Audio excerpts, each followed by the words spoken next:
नवरात्र पर कोटपुतली के मनसा माता मंदिर में भक्तों का सैलाब उमड़ रहा है। न सिर्फ राजस्थान बल्कि दूसरे प्रदेशों से भी श्रद्धालु यहां पहुंच रहे हैं और माता से अपनी बिगड़ी बनवा रहे हैं। ये मंदिर माता के 51 शक्तिपीठों में से 41वां शक्तिपीठ है। ये भी मान्यता है कि अगर कोई बांझ यहां सच्चे मन से मन्नत मांगती है तो उसे संतान की प्राप्ति होती है।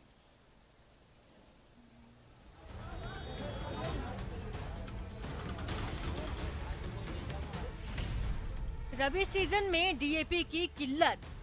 अब बुआई का टाइम यही है, अब 2-5 दिन मिले तो आला चले जाएगा। सहकारी समितियों के पास भी डीएपी नदारद। 5 दिन से लगातार यहाँ पर आ रहा हूँ और यहाँ पर डीएपी नहीं दे रहे लोग। स्टॉक भी खूब 600 का बता रहे हैं मामूड़ी जी, और लोगों को पागल बना रहे हैं। लंबी लाइन में हलकान अन्नदाता की कौन सुनेगा। 3 दिन हो गया करे बिक्रे मारियो को सोमवार ना हो मंगलवार ना हो भीड़ लगा ले सर, दे दिया कौन आधार कार्ड जमा करा ले सर, नंबर ले लिया कौन। रबी की फसल की बुआई का समय है, लेकिन किसान खेत छोड़कर खाद की दुकान के आगे कतारों में लगा है। घंटों कतार में लगने के बाद भी इस बात की गारंटी नहीं कि डीएपी खाद उन्हें मिल ही जाएगी। कम से कम 10 दिन हो गए समस्या को। अरे यार आधार कार्ड से एक दे दे। जब अब जी का 15 बीघा जमीन से वो कहाँ से ले रहा हो 15 आधार कार्ड, बताओ अब कहाँ से लाए था वो आधार कार्ड। और दे भी तो नहीं रहे, एक आधार कार्ड से एक दे रहे हैं, वो भी नहीं मेरा। सुबह से आए ना कच कल आना भैया, कच आज के तो आधार कार्ड ने स्टॉक कर लिए। पिछले करीब 10 दिनों से किसान डीएपी खाद लेने के लिए क्रय विक्रय सहकारी समितियों और डीलर्स के यहाँ चक्कर लगा रहा है। डीलर के पास डीएपी के बैग्स आते हैं तो 10 से 15 मिनट में खत्म हो जाते हैं। प्रत्येक क्रय विक्रय सहकारी समिति में करीब 10,000 बैग की आवश्यकता है, लेकिन अभी तक सप्लाई केवल 500 बैग्स की ही हो पाई है। बुआई को टाइम चल रहा है, सूखरिया से जी में भी एक आधार पे एक कट्टो। गिलोजी सरकार में राजस्थान में बहुत विशेष है, पानी की, बिजली की, खाद की सारी समस्या है सर। डीएपी संकट से किसान हलकान है, लेकिन सियासतदान इसमें भी अपनी राजनीति चमकाने की जुगत लगा ही लेते हैं। बीजेपी का आरोप है कि खाद की कमी गहलोत सरकार की खराब व्यवस्था का नतीजा है। डीएपी खाद की इस वक्त भारी किल्लत हमें देखने को मिल रही है। क्या यह अचानक आई हुई आपदा है जिसका कोई निपटारा नहीं हो सकता है? हर वर्ष की तरह इस बार भी डीएपी खाद की आवश्यकता थी और जिसे सरकार को उसकी आपूर्ति को सुनिश्चित करना चाहिए था, लेकिन सरकार ने ऐसा नहीं किया। सरकार के लिए किसानों की जरूरत और मांग से ज्यादा यूपी तक जाकर राजनीति करना उनके लिए आवश्यकता। कांग्रेस सरकार झूठे ढकोसलों पे चलने वाली सरकार है। जनता आपकी सब सच्चाई जानती है, कौन उनके साथ है, कौन उनके साथ नहीं है। तो वहीं राज्य सरकार इस मामले को केंद्र के पाले में डाल रही है। प्रदेश के उद्योग मंत्री का दावा है कि केंद्र से कोटा न आने के कारण ऐसे हालात बने हैं। डिमांड ज़्यादा बढ़ गई, बारिश अच्छी हुई है और हर जो फसल थी उसमें हर खेत में लोग सरसों चने की बुआई करेंगे। ये डिमांड और सप्लाई में बहुत बड़ा अंतर आ गया बरसात होने से। तो निश्चित रूप से गंभीर मामला है। प्रधानमंत्री जी की इस बात का फैसला करेंगे कि देश के किसानों को डीएपी पर्याप्त मात्रा में मिले। कि भारत सरकार से संबंधित मामला है, मुख्यमंत्री जी इसकी वार्तालाप वहाँ पर करें। डीएपी संकट ने राजस्थान के किसानों को हलकान कर रखा है और किसान सरकार की तरफ इस उम्मीद से ही देख रहे हैं कि जल्द खाद की आपूर्ति शुरू हो, नहीं तो अच्छी बारिश से बनी उम्मीद खाद की किल्लत से धराशायी हो जाएगी। Ashish Sharma, news 18 network, Dausa.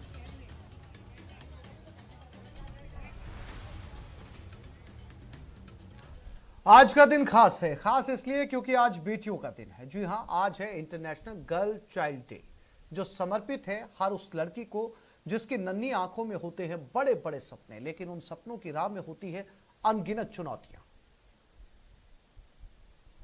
तू पतंग तू कांच है, तू आग तू आंच है, बेखौफ बेदर्द है, तू हीरा तू ही राख है, तू हीरा तू ही राख है। लड़कियां हम लड़कियां बदलेंगी अपनी दुनिया, लाएंगी घर में खुशियां। शिक्षा का अवसर पाएं तो हम आगे ही आगे बढ़ें। ये पंक्तियां गुनगुनाकर भारत की बेटियां हमेशा इस आस में रही कि एक दिन आएगा जब उन्हें अपने अस्तित्व का परिचय नहीं देना पड़ेगा और उन्हें बेचारगी भरी नजरों से नहीं देखा जाएगा। आज वक्त बदला है तो समय के साथ समाज में बेटियों का कद भी बढ़ा है। बेटियों की इसी उड़ान की पहचान है इंटरनेशनल गर्ल चाइल्ड डे। जो हर साल 11 अक्टूबर को मनाया जाता है। लेकिन आज दुनिया की नहीं, हम बात करेंगे राजस्थान की बेटियों की, मरुधरा में बेटियों के हालात की। राजस्थान में महिला साक्षरता दर 52% है। युवा लड़कियों की 1/3 आबादी कुपोषित है। प्रति 1000 पुरुषों पर महिलाओं की संख्या 928 है। राजस्थान में महिलाओं के प्रति अत्याचार बढ़ा है। राजस्थान में चुनौतियां काफी हैं, लेकिन सरकार ने ऐसी कई योजनाएं शुरू की हैं जो बेटियों के हित के लिए कामगार साबित हो रही हैं। बेटियों को अच्छा माहौल मिले, उसके लिए कई विभाग सक्रिय हैं, जो लोगों को ये बता रहे हैं कि बेटियों का सशक्त होना बेहद जरूरी है। और जनता का भी मानस बदला है, लोगों का विचारधारा बदली है। लोग अब बेटी को भी बेटे के बराबर समझने लगे हैं। मैं समझती हूँ ये एक बहुत ही बड़ी विचारधारा का बदलाव राजस्थान के अंदर देखने को मिल रहा है। हमारे देश में महिला साक्षरता दर अभी भी 57.6% है। इससे अंदाजा लगाया जा सकता है कि लड़कियों को उनका हक दिलाने के लिए कितनी लंबी जंग लड़ना बाकी है। जिन चुनौतियों से जंग लड़ी जानी है, उनमें शामिल हैं दहेज प्रथा, भ्रूण हत्या और बाल विवाह। बढ़ता लिंगानुपात भी चिंता का विषय है। समाज में बालिका शिशुओं के साथ होने वाली असमानता, बालिका शिशु को उचित सम्मान और महत्व ना दिया जाना। ऐसा नहीं है कि कानून या कोशिशों में कोई कमी रह गई। सरकार समय समय पर बेटियों के विकास के लिए कई कदम उठाती रही है। कई तरह के एक्ट लाए गए हैं, विभिन्न योजनाएं चलाई गई हैं। आए दिन कार्यक्रम आयोजित कर लोगों को जागरूक किया जाता है। इसके लिए कई संस्थाएं भी सक्रिय हैं। राजस्थान में और पूरे देश में लगभग यही स्थिति है कि आज भी बहुत सारी ऐसी किशोरियां हैं और बच्चे हैं जिनकी न केवल 18 साल से पहले शादी हो रही है, मगर जिस तरह से उनकी शादी हो रही है उनके ग्रोथ और डेवलपमेंट में भी असर पड़ रहा है। सरकार ने जो बालिका शिक्षा निःशुल्क की है, इसका हम लोग उसका स्वागत करते हैं और हमें लगता है ये एक बड़ा मील का पत्थर साबित होगा राजस्थान की शिक्षा व्यवस्था को लेके, क्योंकि इससे बहुत अधिक लड़कियों को आगे उच्च शिक्षा के अवसर मिलेंगे। इसके लिए हम लोगों ने हमारे गाँव में रैलियाँ निकाली है, नारे लगवाए हैं और हमारा अब तक से अब तक ये प्रयास रहा है कि हम इसे रोकें पूरी तरह।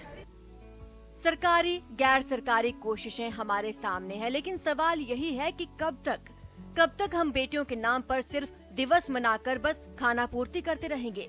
कब तक बेटियां अपने अस्तित्व की लड़ाई लड़ती रहेंगी? इस बात से इनकार नहीं है कि हमारी लाडकियों की स्थिति पहले से बेहतर हुई है, लेकिन बेटियों की असली उड़ान अभी बाकी है। विकास के पर लगेंगे तो ना जाने कितने आसमान नपेंगे। इसलिए बेटियों को पढ़ाइए, आगे बढ़ाइए, ताकि हर बेटी कहे अगले जन्म मोहे बिटिया ही कीजो। एक छोटे से ब्रेक के लिए रुक रहे हैं, जल्द लौटेंगे।